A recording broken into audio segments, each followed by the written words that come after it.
Ba kayo magpakita sa amin? Oops. Han, meron dito Han. Ayan ano. Ayan mga idol ah. Oh. Lamig? Ha? Malamig? Anong sabi niya? Anong sabi niya Han? Paano ako namatay? I know I am dead. Sabi sa'yo, paano ako namatay? Ang sabi naman dito, I know I am dead. Alam ko napatay na ako. Ang sabi sa'yo, parang siguro, ako hindi ko alam paano ako namatay. Tapos ang sabi naman isa, dito nga lang sa akin sumagot, ang sabi naman niya, alam ko napatay na ako. O di ba mga idol? I-analyze nyo. Ang sabi sa'yo, ano? Paano ako namatay? Paano ako namatay? So, ibig sabihin, nagsasalita siya, parang ginamit niya yung ano mo, yung gadget mo na, sabihin niya, paano, hindi ko alam paano ako namatay. Sa akin naman sumagot, alam kong patay na ako. I know I'm dead.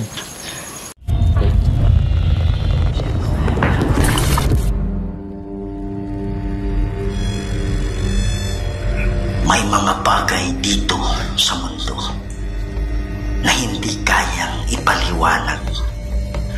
Mga espiritong gumagala, mga espiritong nakukulong, humihingi ng tulong at nagsusumamo dahil sa demonyo. Kaya andito tayo para kausapin sila, para gabayan sila papunta sa paraiso. Kaya samahan niyo ako para tuklasin natin ang mundo ng mga spirito.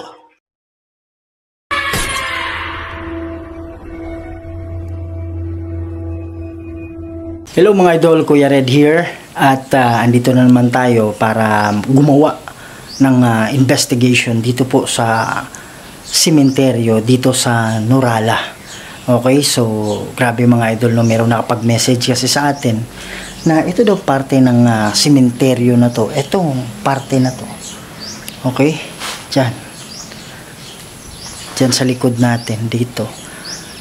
Sobrang lakas daw yung pagpaparamdam dito at meron silang nakitang parang usok na kulay puti. At pag dumaan ka dito mga idol, even kami ngayon, sobrang bigat sa dibdib na parang merong nakapatong. Okay?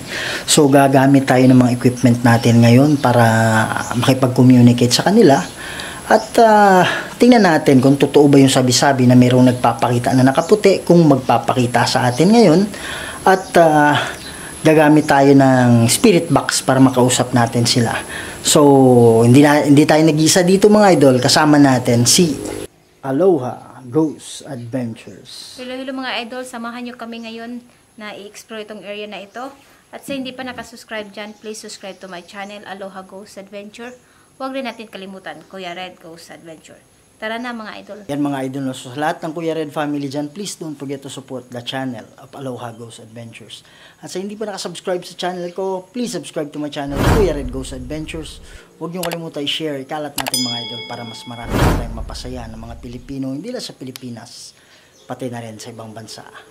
So, huwag natin patagalin to. Let's go. Yan mga idol, no? So simulan na natin at ngayon gagamit tayo ng equipment natin na wow! Han, habang nakaharap ako dito, Han, merong ano yan, tarpaulin yan eh. Habang nakaharap ako dito, merong ano, parang hindi masabing anino eh, pero parang something, hindi rin, hindi ko alam kung anong kulay, pero habang kaharap ko itong ano, habang kaharap ko yan, parang ganun nga, kanina din nakita ko dyan. Hindi ko alam kung ano yung kulay niya. Pero meron talagang mabilis lang dito. Yan mga idol. So, ito po ay SLS camera. So, naka-ano siya ngayon? Naka-thermal siya. Yan, para at least kitang-kita natin talaga kahit anino, no? And ito naman yung ano. At, kung titingnan nyo. Wow! Dun sa unahan, hindi yan ano nakabaliktad na tarpaulin yan eh. Pero may lumabas dyan. Ito kay Aloha to eh. Yan, merong stick figures mga idol. So, sa mga tarpaulin, kagaya nito, ayan o. So, natatrack niya yan as, ito nga, hindi masyado eh. Kasi hindi na klaro. So, since tao yan, nasa tarpaulin, natatrack niya yung stick figures, okay? Yun, dinidibang pa rin natin yan, no? Pero, kung ito ay nakaharap sa wala namang dapat or hindi formang tao, ayan, so Aloha, natatrack pa rin siya. Pero hindi na masyado kasi, ayan, lumalabas pa rin. Hindi ko alam kung ikang Aloha pa to eh. Ayan, siguro siya pa yan. Kasi wala namang ibang stick figure, siya lang eh. Ayan. Ito yung natin. Ito yung EMF reader natin, no? EMF meter. Ayan.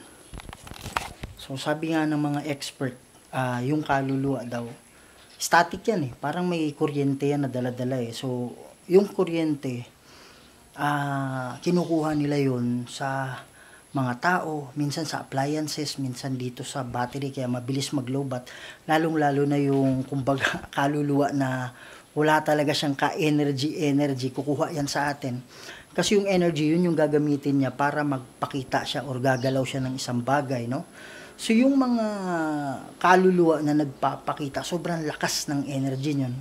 So, pag meron na silang energy, pag may kaluluwa, since may dala-dala silang energy or static, mababasa nito. Okay? So, 73. Merong nakapaligid sa atin mga idol, no? Hindi naman ganun kalakas yan. Hindi yan ganun kalakas kasi ang normal, nasa lang eh, nasa mga 30 to 40, 20, ganyan. Pero 73 is something na meron talaga dito. May static dito. Ayan, pakyat ang pakyat. Yan, alam ko merong mga kaluluwa dito na nakapalibot lang sa amin. Ang sabi ng mga tao na taga rito, meron daw, ayan, meron daw mga kaluluwa dito. Pwede ba kayong lumapit sa amin? Paso. Ayan, 'di ba? Kanina, lang yan eh. 180, yan? Lang yun eh? 40 or 70? Yan. Oops. Meron dito. Magandang hapon sa'yo. Kung nga pala si Kuya Red, kasama ko si Aloha. Meron po bang kaluluwa na nakakulong dito? Taso. Yan, so nakikita ko kasi dito sa dala-dala ko na biglang umakyat itong meter. Whoops. Meron ako nakita dyan. Yan. 135. Dito siya. Sige po. Mag-usap po tayo. Sa lahat ng kaluluwa na nandito kami. May aso mga idol. Nagbabaka sakali na meron kaming matulungan na kaluluwa na nangangailangan ng tulong. Ayan. Meron ako nakita dyan. Ayan o, hindi na bumababa o. Ibig sabihin yan, sinusundan tayo. 146.4. Ayan. Pwede ba kayo magparamdam sa amin? Han, walang sinabi yan? Naririnig kita, sabi niya. Yan mga idol, so hawak ni Aloha yung ghost tube. Ayan. So, meron ding electromagnetic field yan. Pati merong words na pwede silang pumili. Taas o. Sobrang taas na yan mga idol. Yan. Pwede ba kayo magpakita sa amin? Oops. Han, meron dito Han. Ayan ano. Ayan mga idol ah. Oh, wala namang tarpaulin dyan. Wala namang kahit ano na pwedeng wala namang kulay tao, pormang tao dyan. So ano yung reason? Bakit nakakapag-track siya ng ganyan? Sana klaro nyo mga idol ha. Oh, bakit nawala? 'Di ba? Oh, Han, alis ka muna, Han. Kung dahil yan sa ano, ayan oh. Tarpaulin, ayun na. Nawawala siya pag lalapit ka eh. Ayan. Try mo kayang lapitan, Han. Ayan, nawawala siya eh. Lamig? Ha? Malamig? Anong sabi niya sa ano? Talin mo sa akin. Anong sabi niya sa Misan, hindi siya lamig ng hangin. Parang rep. Ayan, nasa likod ko, Han. Han, ha? Malamig yung ano ko, likod ko. Hmm?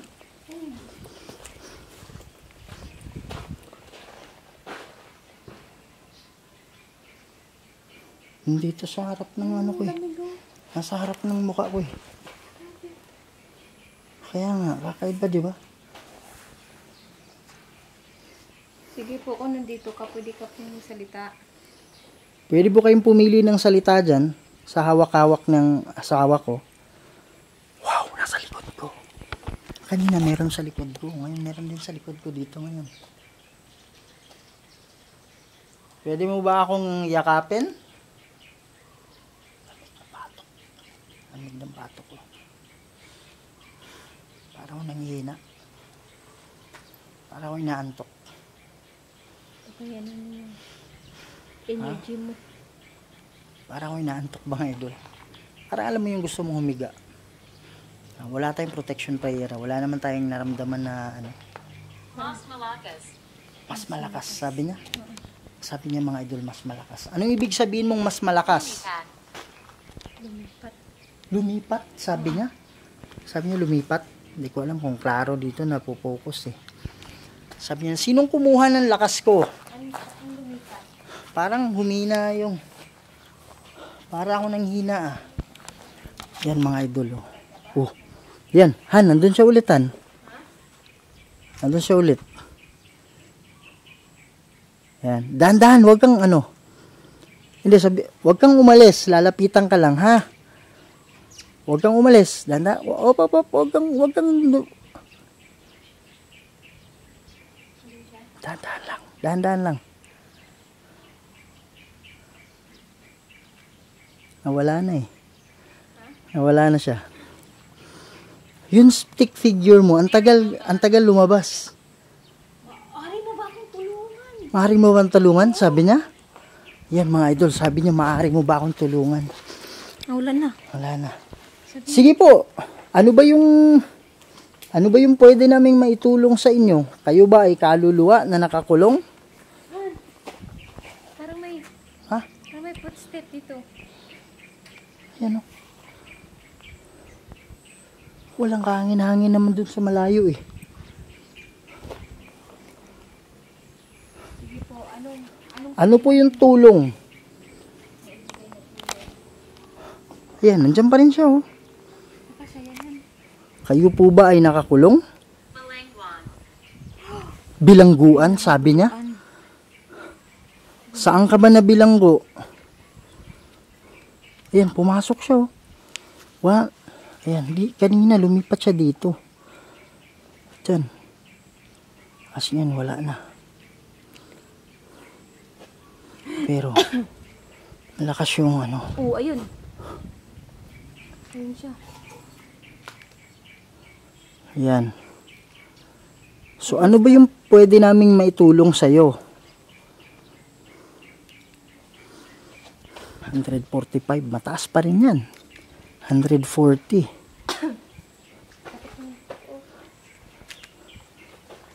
Dito malapit. Nahihirapan siguro siya magsalita. Kaya ka ba kumuha ng lakas sa akin? Kaya ba ako nang hina? Masyadong overexposed dito.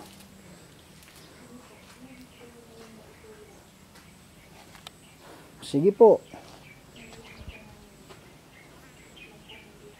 Yan mga idol, no? So gagamit muna tayo ng yung isang natin para pwede natin siya makausap.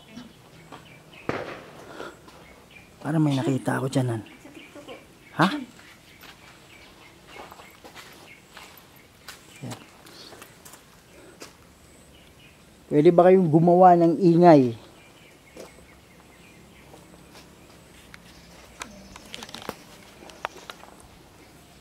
Palatandaan lang na nandito kayo. Ano yan? Ano yung ingay yan? Narinig mo? Yan, si Aloha yan. Ito po, spirit talker. Galing din na US ito mga idol. Ito naka-English nga lang. Pero tayo naman marunong naman tayo mag-English, di ba? Kaya hindi problema yan eh.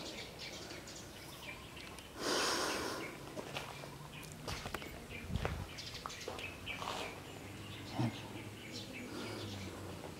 Oops. Sige po, pwede ba kayong pumili ng salita dito? Wala po tayong ibang paraan para mag-usap ng maayos, kundi dito sa dala-dala namin. Wow! Han! Wow!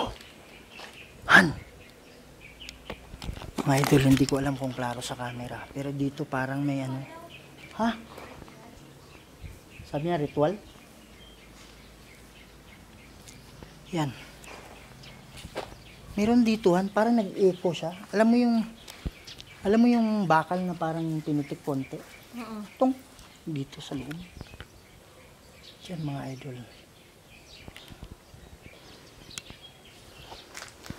Yan.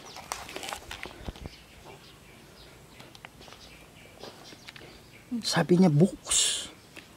Oh, hindi ko na ano yung volume mga idol. Sabi niya books. Mahilig ka bang magbasa ng libro dati? Gusto naming Andrea. Yung ba yung pangalan mo, Andrea? Gusto namin ngayon makipag-usap kami doon lang sa mga yan sa tarpaulin yan mga idol. Doon lang sa mga nakakulong na kaluluwa, ha? Kaya kung kayo ay nakatawid na, kung kayo man ay mga spirit guides, pakitulungan po yung mga kaluluwang nakakulong para makausap namin sila ng maayos. Okay lang ba yon?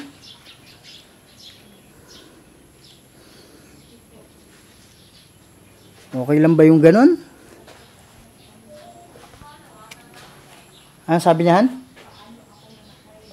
Paano ako namatay? I am dead. Sabi sa'yo, paano ako namatay? Ang sabi naman dito, I know I am dead. Alam ko napatay na ako. Siguro yung dalawa, parang nag-usap yun. Kasi, ang sabi sa'yo, parang siguro, ako hindi ko alam paano ako namatay. Tapos ang sabi naman isa, dito nga lang sa akin sumagot, ang sabi naman niya, alam ko napatay na ako. O, di ba mga idol? Ha, i-analyze nyo. Ang sabi sa'yo, ano? Paano ako namatay? Paano ako namatay? So, ibig sabihin, nagsasalita siya, parang ginamit niya yung ano mo, yung gadget mo na, sabihin niya, paano, hindi ko alam paano ako namatay. Sa akin naman sumagot, alam kong patay na ako. I know I'm dead. Di ba? Kaya lang, naka-English nga lang mga idol, no? O, ayan, no? Oh. Sabi niya, I know I'm dead. Ayan, di ba? So, siguro, nag-usap sila. 3 children here. 3 children here? Tatlong children nandito. Sabi niya, 3 children here. Oh, ang bata dito. Asan? Dali, dadalhin ko to. Yan mga idol, so in-adjust ko lang yung camera natin. Han, meron dyan, Han. Halika. Halika muna. Ayan o. Paano mo Wala naman. Oh, nakatalikod naman yung tarpaulin. Dalawa sila. Saan? Dito ang isa. Pero bata. Hindi, dalawa yung, Dalawa. Dito yung ayan. Yan. Andyan yung isa. Oo. Ha? Yun ba yung sinasabi mo I ba? don't want to scare you. We don't want to scare you. Sabi niya. Okay lang po, hindi po kami natatakot. Okay lang. Ayun o, ayan. Sap siguro sila. Ayan, magpo-pull up tayo ng... Sayad mo yan? Hindi, dito lang ganda. Hindi ko gumawa niya? Hindi. Rinig ko yun ah. Okay, so meron po bang nakakulong dito, nakaluluwa? Meron.